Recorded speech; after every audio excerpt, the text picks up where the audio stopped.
All right, welcome back. You're still watching Morning Live. Now, the 12th edition of the Soweto Wine and Lifestyle Festival is to take place from the 3rd to the 5th of March. The annual festival aims to bring together South Africans under one room to experience vibrant sessions of wining and dining. Emerging witness will be among some of the best winemakers in the country as they exhibit their finest tastes.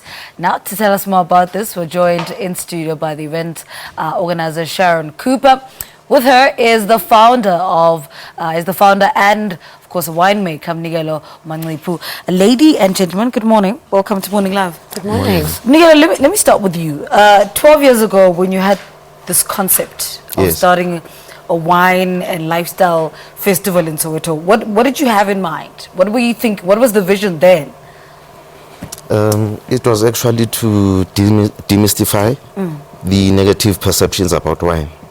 That wine is not for blacks. Yeah. It's only for the elitist.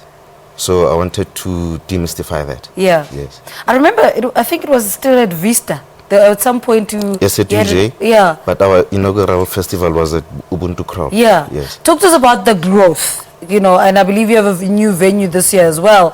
How's it evolved and how's it grown and how's it, changed over the years? When we started, at 12 years ago, we had about 1,500 visitors over 3 days. But since we've grown to about 8,000 over 3 days. So it shows that people are starting to appreciate wine. Yes.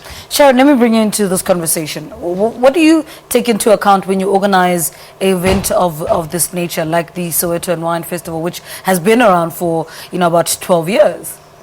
The starting point for us is the venue. Yeah.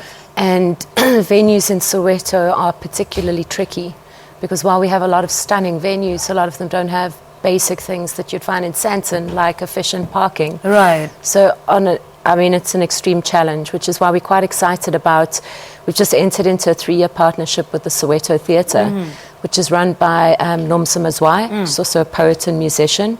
She's very dynamic and it helps to have strong partnerships in Soweto. Yeah. So our venue is a state-of-the-art venue in Jabulani, and our first point is venue. And second, we look at parking. Parking is critical, and in that regard, we work in partnership with the city to identify any gaps that might need assistance, like lighting.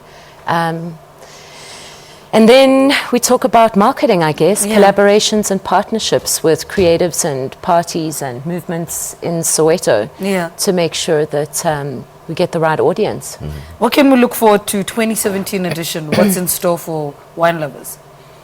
I can say that the venue is smaller, but it's more intimate. Right. Because the whole idea is to attract a quality crowd, not quantity.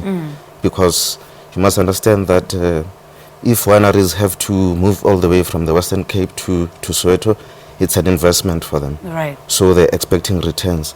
So that's why we can attract bingers, Yes.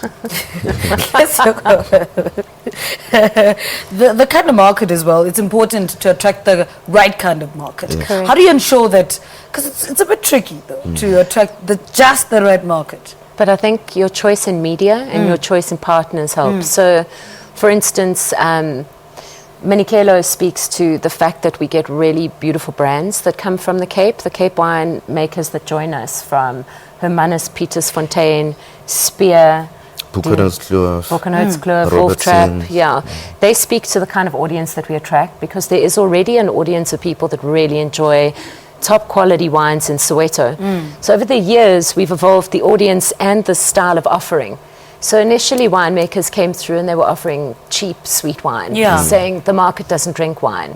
And now, fortunately, 12 years later, winemakers stay in Soweto at the Soweto Hotel during the festival, and they bring their best quality wines, which in turn attracts a different audience. So our audience comes from Sandton and Soweto. We have newbie wine enthusiasts that are curious, and they can do a wine class when they come. We do 3 wine classes a night. Just the intros, what happens when you mix 4 styles of wine with different tastes. And then we have those that have a very discerning palate who are used to flying to the Cape and enjoying wine directly at the wine source. And for us, both markets are particularly important. and that's what we bring onto our platform. And, you know, how has the festival grown, though, over the years? And apart from venues, we've spoken about the venue and changing venues, but how has it grown? When you look at it right now and you see, you know, the different stages that it's gone through. Pardon? You want me to talk to that? Yeah. Okay. So if you looked at this festival 4 years ago, when you would have joined us at University of Johannesburg, it was a massive event. It was a pumping event. We had big partners on board. It was more of a mass event. Over the last 3 to 4 years, the festival has evolved to a more boutique festival, as Mnikelo mentioned, but also a particularly creative and on-trend festival. So it no longer is all about wine. It's about wine, food, art, makers, crafters, a lot of entrepreneurs throughout the country.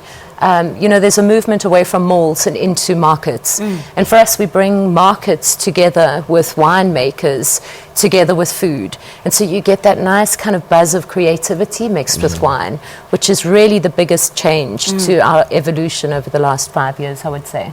Yeah? I believe you also trained young people. I think I heard an interview that you did during the week about young people that you train that pair food and wine. Tell us a little bit about that. Yes, 3 years ago we had a partnership with the tourism department through the Cape Wine Academy, and then we ran a wine learnership for a year, and then we took 500 students from Gauteng province and Western Cape to train them as sommelier. Sommelier is somebody who studies matching food and wine. Right, okay. So 80% of them are now employed in the hospitality industry.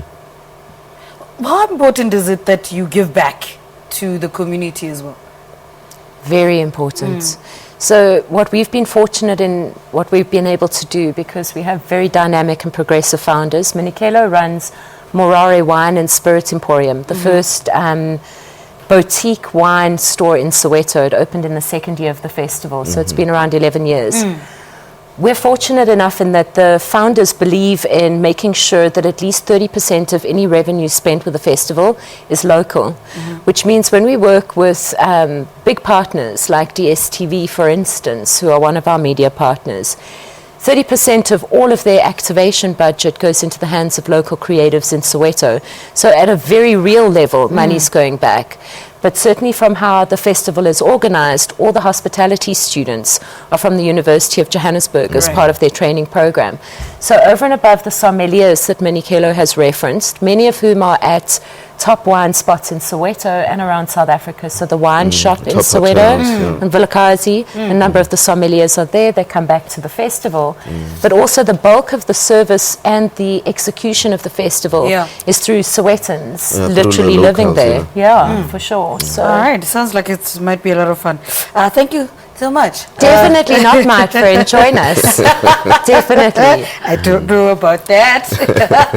All right, event organizer Sharon Cooper and winemaker Mnikelo Mangciphu speaking to us about the Soweto Wine and Lifestyle Festival. It takes place next weekend. It's next weekend, 3rd to the 5th of March. If you're in and around Soweto, make sure you attended. They have a new venue, the Soweto Theatre.